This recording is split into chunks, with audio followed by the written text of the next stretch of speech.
warahmatullahi wabarakatuh. Waalaikumsalam warahmatullahi wabarakatuh. Perkenalkan, nama saya Elsa Cahaya Sapitri, mahasiswa Universitas Medika Suherman. Di sini saya mengumpulkan ibu-ibu dan adik-adik untuk memberikan pendidikan kesehatan tentang seks bebas. Di sini ibu-ibu dan adik-adik, apakah ada yang tahu apa itu seks bebas? Tidak. Seks bebas itu adalah hubungan suami istri yang dilakukan di luar pernikahan atau tidak adanya ikatan yang sah. Nah, seks bebas ini bisa terjadi karena adanya faktor.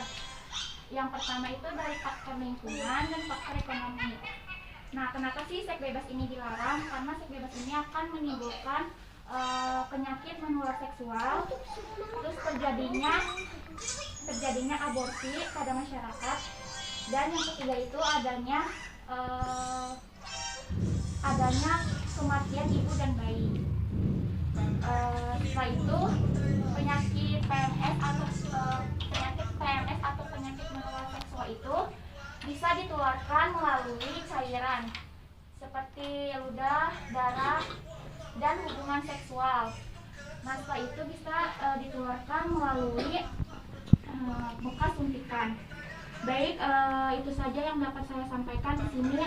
Para audiens, apakah ada yang ingin bertanya? Ada Bu, saya. Assalamualaikum warahmatullahi wabarakatuh. Salam. Perkenalkan Bu, nama saya Ibu Gigi. Bu, saya mau bertanya gimana cara mendidik anak saya biar terbebas dari pergaulan seks bebas. Ada yang ingin ditanyakan lagi? Saya Bu. Assalamualaikum warahmatullahi wabarakatuh. Nama saya Ibu Nur. Bu, saya mau nanya, penyakit gonor itu penyakit apa? Baik, selanjutnya ada yang ingin bertanya lagi? Saya. Assalamualaikum warahmatullahi wabarakatuh. Nama saya Ibu Anita. Pertanyaannya dari faktor lingkungan dan ekonomi seperti apa? Baik, di sini saya izin menjawab pertanyaan dari Ibu Iis. Tadi kan pertanyaannya itu bagaimana cara saya untuk mendidik anak saya agar terbebas dari seks bebas. Harus menunjukkan sikap yang baik pada anak. Yang kedua itu fokus pada hal positif pada anak. Misalkan anak tuh misalkan anak itu dia tuh mendapatkan nilai yang bagus. Nah, kita tuh harus memuji anak tersebut gitu. Terus yang kedua itu tidak segan untuk meminta maaf. Jangan aja yang minta maaf kepada orang tua jika salah, tapi yang kedua harus minta maaf kepada anak jika orang tua berbuat salah.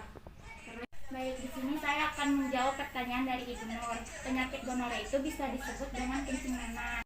Yang terakhir saya akan menjawab pertanyaan dari Ibu Anita. Nah, kan tadi itu ada faktornya itu ada dua, faktor lingkungan dan faktor ekonomi. Jika faktor lingkungan itu sang anak atau sang remaja itu mencontoh dari temannya, misalkan temannya itu melakukan seks bebas, maka dia juga akan menyerap tindakan dari sang teman. Yang kedua itu dari faktor ekonomi, misalkan dari faktor ekonomi itu sang anak sudah tidak bersekolah lagi, tetapi orang tua menuntut kerja dan untuk mendapatkan uang. Contohnya itu sekarang kan banyaknya media micet ya.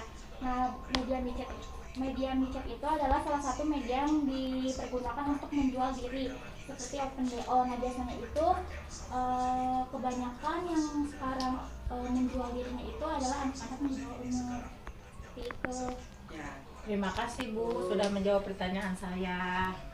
Baik, itu saja yang dapat saya sampaikan di pendidikan kesehatan ini. Selebihnya mohon maaf. Wassalamualaikum warahmatullahi wabarakatuh. Waalaikumsalam warahmatullahi wabarakatuh.